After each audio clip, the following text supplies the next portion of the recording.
All right, good to see you. Gloria, Paul, Henry, Judd, Lonnie. I think that's probably Zadie there. The black screen says Raskin, and Toby, Phyllis, and Mayor. Good to see you guys. Welcome, welcome.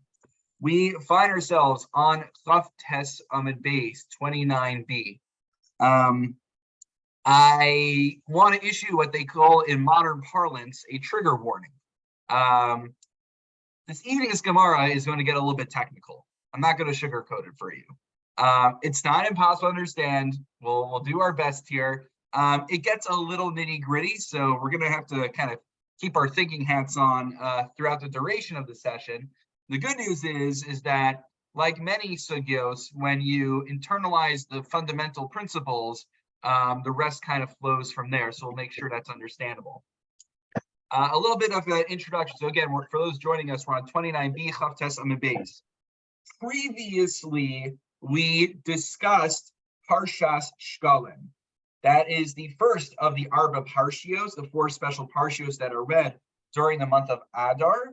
And the reason we established last time is because the Shloshim Yom Kod Mechag, that's one of the reasons we gave, 30 days prior to the Chag, you're supposed to be getting ready.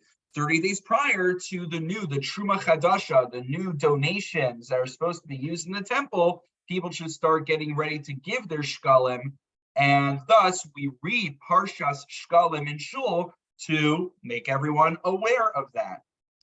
But our Gemara is going to start off tonight, for those following in the Tzur Sadaf of the Gemara, we're up to my Parshas Shkalim. We've been talking about Parshas Shkalim, but what am I actually reading from the Torah when we're referring to Parshas Shkalim? So this is a debate between Rav and Shmuel, and the Gemara is going to be spending a lot of time tonight weighing the merits of whether Rav makes more sense or Shmuel's understanding makes more sense. We'll probably figure out where we conclude. So Rav Amar, Sav is B'nai Yisrael, v'amart aleim es karboni lachmi. Anyone recognize where that's from? Rosh Chodesh. It's Parshas Chamishi and Parshas Pinchas. Excellent, Henry. As one of our Bali Kriya who's on here, he knows that it's in Parshas Pinchas that it's the laning for Rosh Chodesh. You're going to say, wait a minute. How is it that the laning for Rosh Chodesh could also be the same laning for Parshas Shkalim? If that is troubling you, hold on tight. The Gemara is going to ask the same question. Shmuel Amar Ki Sisa. Shmuel says we lane Parshas Ki Sisa, and not to spoil anything for you, but those who are around on Parshas Shkalim, what do we actually lane? It's okay. Yeah. Right, what do we actually lane? You see, What was that, Erwin? Kisisa is you're laning Kamat the whole Torah. That right. Part that Rishon where it's mentioned is quite an aliyah. Right, but it's only the first paragraph. Yeah, I mean it's the maftir. Yeah. We lane it as a maftir, so you don't have to worry that much about it. But that's the conclusion of the Gemara. The question is, how do we get there? So I don't think I spoiled anything. If I did spoil it for you, well, it's not exactly a secret. Okay, so the Gemara now is going to be weighing the merits of both sides. Challenge number one. Here we go. Bish lama lamanta amar ki sisa hainu de karila parsha shkalim de sivba shkalim. Challenge number one is Kisisa seems like the better candidate because Kisisa actually has an explicit mention of donating shkalim to the Mishkan. Elamad damar skarbani lachni midi shkalim ksivi hasam. Where in the laning of his karbani lachmi, the Rosh Chodesh laning, do you see any mention of donating shkalim to the Mishkan or the Beis HaMikdash? So in so we have to remember what we learned last week. If you look at almost the top of the Amud, I'll just repeat it out loud on the second line. Amarav Tavi, Amarav Yoshia, Damar Kra, Zos Olas Chodesh B'Chadsho, Amra Torah, Chadeshave Karba Mitruma Chadasha.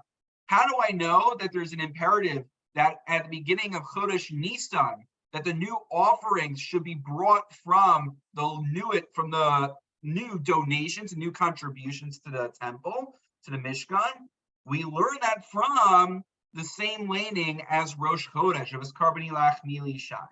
That's where we learn it from. So we see that there, even though it doesn't explicitly talk about shkalim in that laning, it still alludes to it, as Rav Tavi explained. So that's a challenge and a resolution to the position of Rav. Challenge number 2. Now we're going to present a challenge to Shmuel. Bishlama lemanda amar tzavis b'nei Yisrael mishum d'chsivi karbanos. Pasuk Rav Tavi. It makes sense in the context of the laning that is of his Karmani Lachmishai in Pinchas that Rav espoused we're supposed to read, because it talks about the karbanos and bringing the offerings that are, well, funded by our donations. Elamad damar ki sisa karbanos miksivi shkaladon kisivi. If we look in Parshki Sisa, what kind of shkalim are being discussed over there? These aren't shkalim that are being used to fund the offerings in the temple. They're used to fund the Adonim, the different bases, and these, those things in the Mishkan. It's not being used actually for the animals. So why would Kisisa then be the appropriate laning for shkalim if these shkalim are going to a different purpose? So the answer is Kedetani Rav Yosef Shalosh Trumos Hain Shal Mizbeach LeMizbeach B'Shal Adonim LaAdonim B'Shal Bedek Habayis LeBedek Habayis. There's 3 different kind of contributions that are made for the altar, for the Adonim, as we just mentioned, and then for the Bedek Habayis, which is general operations.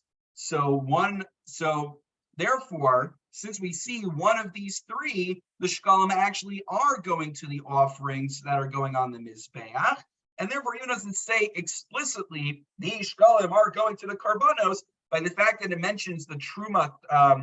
The shkalim are mentioned 3 times. The donation is mentioned 3 times. One of those 3 times refers to money going towards karbanos, and therefore the laning of Kisisa is still a valid candidate for Parshas Shkalim, as Shmuel would like us to believe.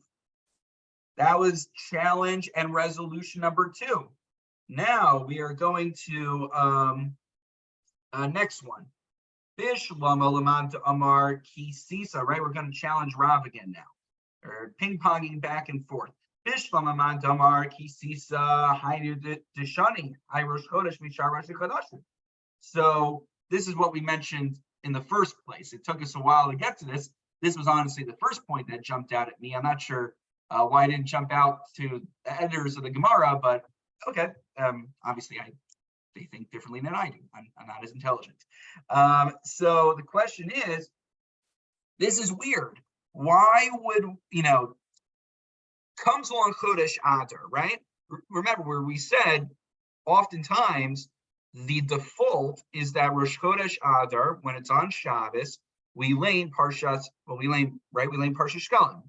So, right, it's got to be on Shabbos. So the question is, wait a minute, if we're trying to do something out of the ordinary, we're trying to create an anomaly to kind of get people to perk up from their chumashim and say, wait a minute, why are we reading this? Oh, we're reading the Parsha of Shkalim because we're supposed to be giving Shkalim. But if it's the same laning you're going to do on any other Rosh Chodesh that you're doing today, no one's going to think it's because of Parsha Shkalim. You need to be doing something different, something unique. So, it's like a similar issue that comes up.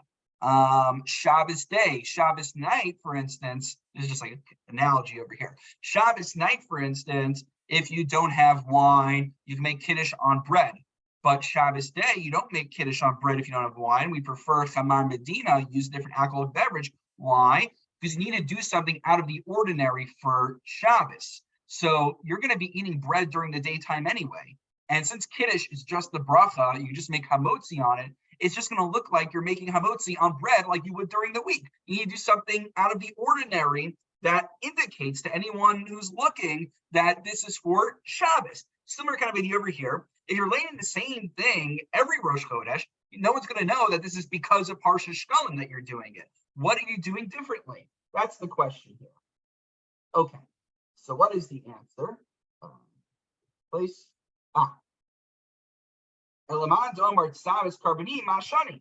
But according to Rad, who says we're laning the same laning as Rosh Chodesh, what's unique about Shabbos Rosh Chodesh Parsha Shkalim? Shani the Ila Rosh Chodashim Karushisa B'Yad Yoma B'Chad B'Da Rosh Chodesh. Because generally on Rosh Chodesh we read, you can see this is in Lamaisa how we actually paskin, that we lane 6 aliyos related to the parsha, and the 7th aliyah is reserved for Rosh Chodesh, which that's not how we paskin. We only reserve maftir for Rosh Chodesh. The iluha inna kul Rosh Chodesh, but on Shabbos Rosh Chodesh Adar, you would be actually the primary laning would then become Rosh Chodesh. In order, it would be as karbani lachmi to indicate that there's something special going on here, and it's not just a typical Rosh Chodesh. Now, the Gemara isn't satisfied with this answer. Why? So remember in our Mishnah it said, and once we're done with the 4 parshios, we go back to our featured presentation. So what exactly is happening during the Arba parshios? Some understand that instead of laning the parsha of the week, you are laning these unique parshios in lieu of whatever the parsha of the week is. That would work if that's actually what was happening. However, and this is how we paskin, Elmad Amar L'Seder Haftaros who goes there, Parashat Yoma Karina My Shani. However, if indeed the only thing that's changing is the Maftir Aliyah and the subsequent Haftorah, then again, nothing, we're back to square one. Then the Maftir is not going to be unique. The Maftir for Parsha Shkalim would be the same Maftir that we do on Rosh Chodesh when Rosh Chodesh rolls out on Shabbos. It's still, it's still the same laning. So we're back to square one. Rav, how do you justify this? So comes up with a little bit of an odd compromise. You know, it really seems like he's backed into a corner here. He says,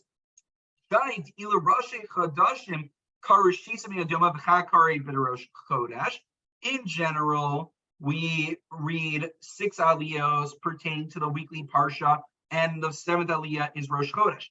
But on Shabbos, Rosh Chodesh, Adar, Karu Tlasa Binyana Diyoma, Barba Karu Bid Rosh Chodesh.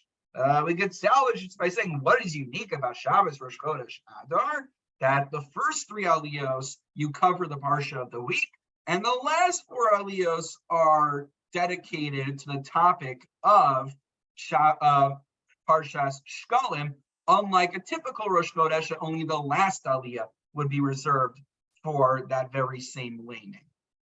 Okay, you can already get a feeling, guys, the direction of where the Gemara is going to conclude on who we paskin like. Maybe it's just, I read through the Gemara knowing the conclusion already, but I can already feel like Rav is being backed into a corner. I don't know if you get the same feeling as I do.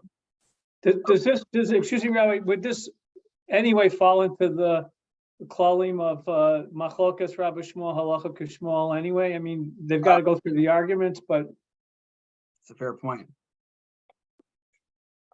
Okay, no, fair point. I guess there's a reason we pass him like Shmuel then. you can see why we prefer him, right? Obviously, I'm not one to say that. I think in Tosfos is going to address a similar point, but for machlokas we're going to have later. We're going to have a machlokas Rav Yosef and Rav and Rav Yosef, and he's going to also mention that there's a similar preference given there. Why the Gemara? So, but he doesn't address it actually in the context of Rav and Shmuel. Interestingly, it's a good question. Anyway, next challenge. Meisvei Rosh Chodesh Adar Shechal Yos B'Shabbos Korban B'Parsha Shkalim U'Maftirim B'Yada HaKohen. So on Rosh Chodesh Adar that falls on Shabbos, we already know we Parsha Shkalim, but we don't know what the Haftorah is. The Haftorah is Yada HaKohen, which apparently is Malachim Beis Perek Yud Beis. Now, why are we reading this particular Haftorah? There's a whole literature out there where people try to make connections between Haftorah and the Parsha, and they conjecture. Here, the Gemara just tells us what the connection is. So what's the connection?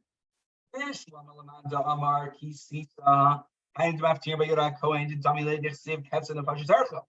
I can see why this is a pertinent Haftorah because it talks about monetary donation. This would seem to fit nicely with Shmuel, who prefers that we read Kisisa for Parsha Shkam, which talks about monetary contributions. Elamad Damar is covering Lachmi Midami. This is a similar question what we had before, and it's going to be resolved the same way. But wait a minute, according to Rav, that we're reading is Karbani Lachmi, which is Rosh Chodesh laning. Then what is Yo Yada HaKohen, Ma'inin Yoda HaKohen, Eitzel, it's Karbani Lachmi. What's the relevance between the Haftorah and the actual Maftir Aliyah? So Dami Rav Tavi, going back to our good friend Rav Tavi, who taught us that we actually infer from the Parsha Rosh Chodesh that one is supposed to give the Truma Chadasha, that we're supposed to give contributions to the temple for the new Karbanos. So same resolution. Again, both Rav and Shmuel are still defending their respective position. Another challenge, here we go. Meisvei, Chalios beParsha Hasmuchala, Bein lefaneha ubein lachareha koronosa bekoflinosa. So if the Shabbos Rosh Chodesh Adar falls out next to the normal laning of that parsha, so then you just wind up reading it twice. Bein lefaneha ubein lachareha. Whether let's say the Parsha of Shkalim falls out the week before, the week after, that Parsha happens to be read as the weekly Torah portion. So the Brisa says, okay, big deal. People get to hear it 2 weeks in a row. That's not a problem. However, now I can understand how this could happen calendarically, right? What safer are we in right now, guys? It's not a trick question. What's safer, right? Every Corey, not allowed to answer these things. Okay. We're in Shemos, guys. We're in Sefer Shemos. I should have specified what I meant. Saver. You're like, we're in the Gemara. We're in Sefer Shemos. So, and Purim's not that far off. So we could reasonably be up to Parshas Kisisa around Purim time. However, the issue is, how does this Brisa make any sense that you could ever have that the weekly Parsha and Parsha Shkolim could be back to back with each other? That's all the way in Sefer Bamidbar. How could Sefer Bamidbar ever coincide with the holiday of Purim? These are months and months apart. So clearly, Parsha Shkolim has to be Parshas Kisisa, not the Parsha Rosh Chodesh. So here is a great tidbit to know. In the Bnei Ma'arava Demaskil D'Raisa B'Tlashnin, this is referring to the practice that was done in Eretz Yisrael, where they would actually take 3 years to go through the entire Torah, which is a really great idea. I'm not switching any customs here, but for those of you who do Shnai Mikra Ve'echad Targum, who read through the Mikra twice and then translation once, it could get a little bit, I hate to say it, it can get a little bit onerous to keep up with Shnai Mikra Ve'echad Targum. So imagine or forget about Shnai Mikra. If you're just a person sitting in shul on Shabbos morning, and laning could sometimes be a long stretch. So wouldn't it be amazing if we only took 3 years? I don't know if we're gonna be able to reinstate that, but they enjoyed that luxury back then. And because of what they call the triennial cycle, did I pronounce that correctly? Yeah, the triennial cycle, it's possible that the numbers will work out that 1 year you will be in Sefer Bamidbar when the holiday of Purim comes along. So this isn't a nail in the coffin for Rav just yet. However, the Gemara just wanted to kind of string us along and make us think that this wasn't an open shut case. Truth of the matter is, we actually have, I don't know if the Gemara knew this the whole time and just was trying to build up suspense. Truth of the matter is, we have an explicit brisa that sides with Shmuel. So we have precedent for Shmuel's approach. Tanya Kavasi Shmuel, Rosh Chodesh Adar Shechalios B'Shabbos, Torin Kisisa Umaptir Bo Yada HaKohen. Explicit Bryson says, Shabbos Rosh Chodesh Adar comes around. What parsha are you reading for Shkalim? Kisisa. I don't know why the Gemara waited so long. It's like we're just trying to have fun over here. Maybe someone, what happens sometimes when I'm giving, when we have our own shir, and I don't know something, it happens quite frequently, and then one of you, sometimes Henry, right, you'll look up something for me while we're middle. So maybe, we're having a whole conversation, and then the guy who's in the back of the shir finally Googled and got the answer. Oh, wait a minute, I just searched on Bari Lod. It looks like there's a price that supports Shmuel. All right, closing down the debate. Obviously, it's anachronistic, but that's how it goes. Okay, so we hold like Shmuel. The laying is kisisa. If you don't believe me, just open up your Chumashim and it will tell you that. Or come to Shul on Parshat Shkol. Ooh, I think most of you guys are here for. Yeah. This is always. I feel like it's always preaching to the choir. Whenever the rabbi gets up at minyan and says, "Rabbi Isai, no one is showing up to Shul," and you're like, I'm sitting right over here. you got it's unfortunate because the people who need to hear are the people who are not present. So it's a catch-22. Anyway, our work is not done yet, Rabosai.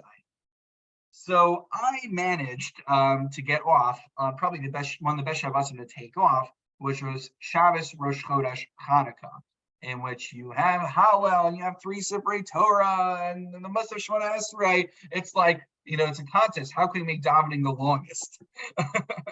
And I managed to get off, so it was wonderful. I mean, the folks at the 8 a.m. Shacharis, you guys know what you're doing. You're very confident Gabayim. I'm sure everything was fine, right, Erwin? Everything was fine while I was away.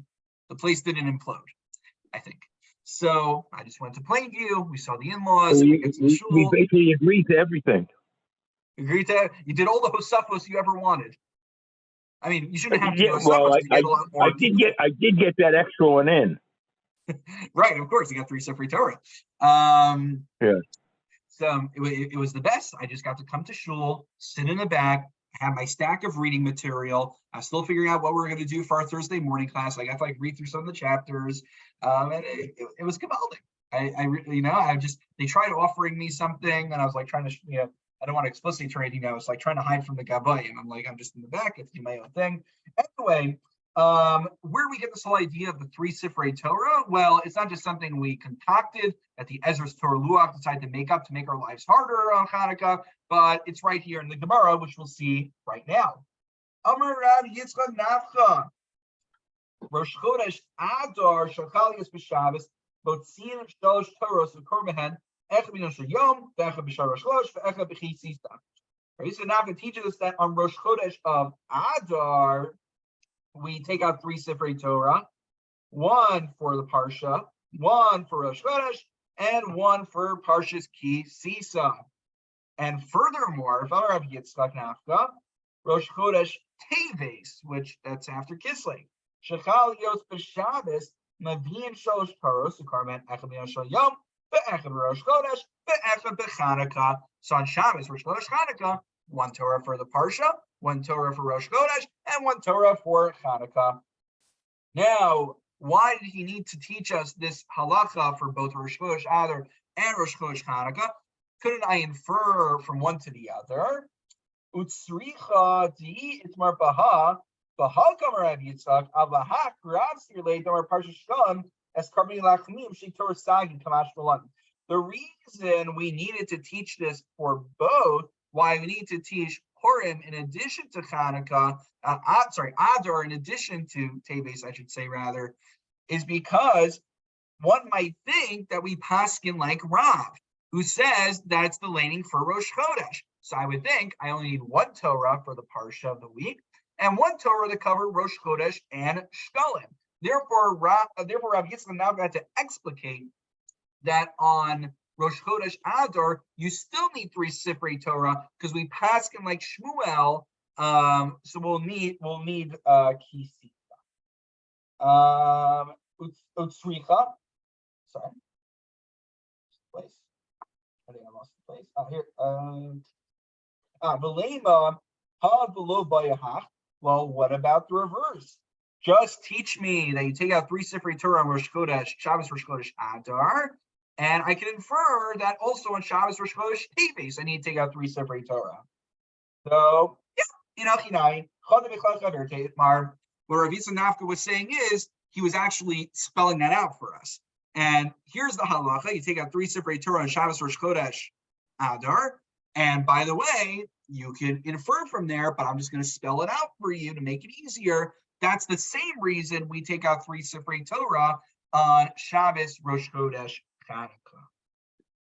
Okay, that was about how many Sifrei Torah we take out.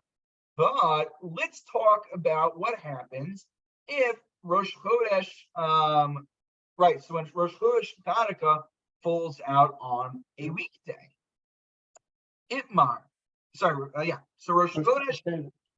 What? No, Rosh Chodesh Teves, right. Oh, sorry, yeah. Well, yeah. Same thing, right? Okay. Imar Rosh Chodesh Teves Shechal Yos Bechol. Let's say Rosh Chodesh Teves pulls out on a weekday, so we don't need to contend with Shabbos because it's a weekday.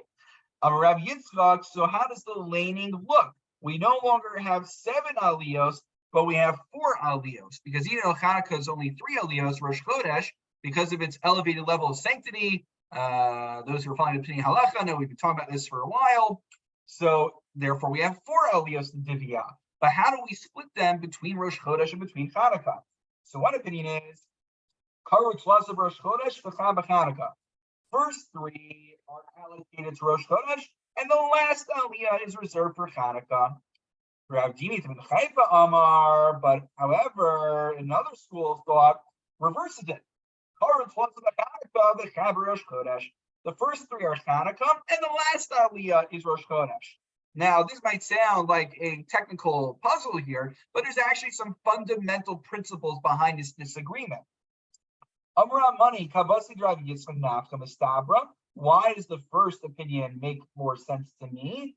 This is an important Shas concept. That which shows up more frequently takes precedence. Since Rosh Chodesh is every month, Chanukah is only once a year, so therefore Rosh Chodesh should take priority and it should get allocated the first 3 aliyos. Rav Avin Kavasi Dravdini Mistaber. However, Rav Avin, no, there's actually good sound logic backing up the opposition. Mi Garler Avisha Yavo, Rosh Chodesh. Hilkach Ravi Rosh Chodesh by Mikri. When you think about it, why are we laning the 4th aliyah to begin with? Chanukah only demands 3 aliyahs. Rosh Chodesh is the reason we're laning the 4th aliyah. Therefore, if Rosh Chodesh is the reason we're laning the 4th aliyah, then the 4th aliyah should really be Rosh Chodesh. It doesn't make sense that Chanukah should be the 4th aliyah, because from the standpoint of Chanukah on its own, we should have ended the laning after the 3rd aliyah. So therefore, Rosh Chodesh is the 4th aliyah because it's the reason that we're even laning a 4th aliyah to begin with. So my Havila, no, there's sound logic supporting both sides. How do we actually paskin? Rav Yosef Amar Imashkikim Rosh Chodesh. Rav Yosef says we do not give priority to Rosh Chodesh. Rav Amar Imashkikim Chanukah. We don't give priority to Chanukah. And how do we actually paskin? The Hilchasa Ein Mashkichim BeChanukah. The Rosh Chodesh Iker. Rosh Chodesh is the primary laning, and Chanukah gets the 4th aliyah. That is how we paskin, and you can look it up in your Sidurim when it gives you the whole breakdown. Sometimes get a little complicated there with the Chanukah laning in the back of the siddur. Okay, we are almost there, Rabose. We're almost there. Okay, next part over here, we're going to talk about when Rosh Chodesh Adar. We kind of alluded to this. So, okay, basically, just something important to know. At this point in the Gemara, we're pretty much on board with Shmuel. We are assuming that Parsha Shkalim is Kisisa, definitively. Now, the question is, if Kisisa, what happens when Kisisa precedes or follows Rosh Chodesh Adar? In particular, over here, we're going to talk about what happens when Rosh Chodesh Adar falls out before Kisisa. And the challenge it's going to create for us is that if Kisisa follows, Parshas Shkalim, it creates a complication because we're going to see in a moment, it looks like you're not laning the maftir of Kisisa, it looks like you're just laning into the next Parsha. That's the problem, okay? Does that make sense? That's the challenge the Gemara is going to deal with right now. Itmar, Chalios B'Vatotit. So what happens if Parsha Shkalim falls out B'Vatotit Sada? Amar Rabbi Yitzchak Nafka, Karu Shisa B'Vatotit Sada. So we read 6 aliyos from Parshas Tetzaveh ad Kisisa until we get to Parshas Kisisa. And then we read one final aliyah. The final aliyah is V'cham Kisisa ad V'asisa. And then we lane one aliyah in Parshas Kisisa.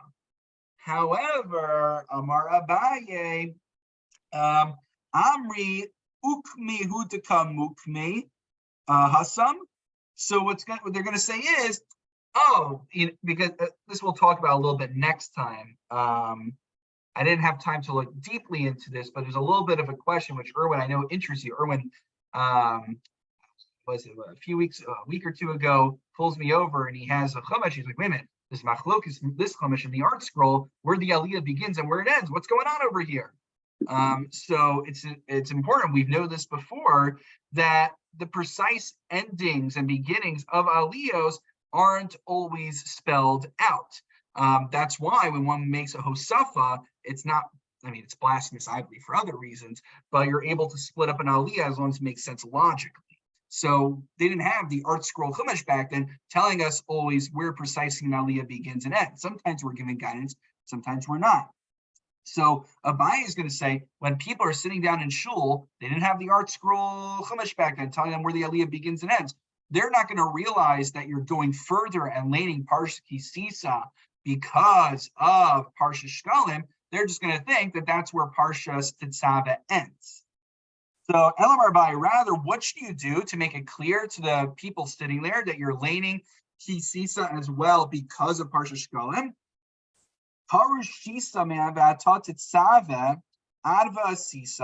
Lane from the beginning of Tetzaveh, 6 aliyos, and the 6 aliyah will even go into the next parsha of Kisisa.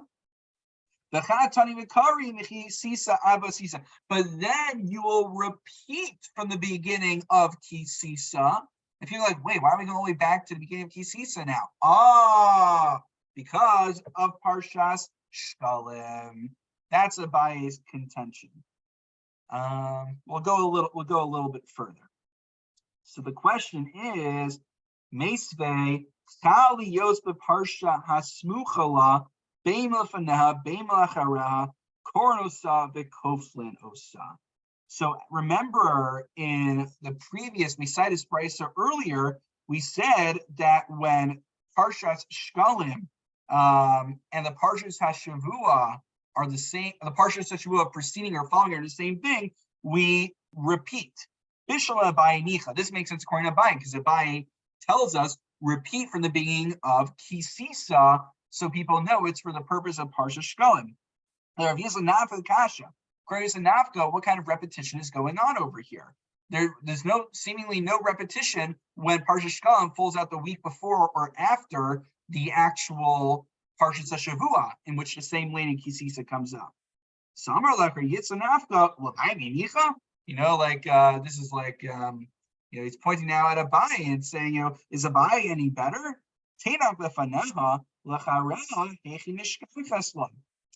This makes sense when the following week is Parshas Kisisa, but when Kisisa is the preceding week to Shkalim, why would you need to do any repetition, even according to Abaye?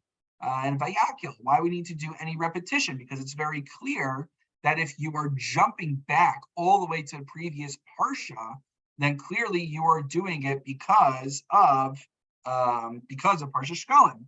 So my islach l'neimar kofla bishabasos hachanami kol bishabas. What does kofla mean over there?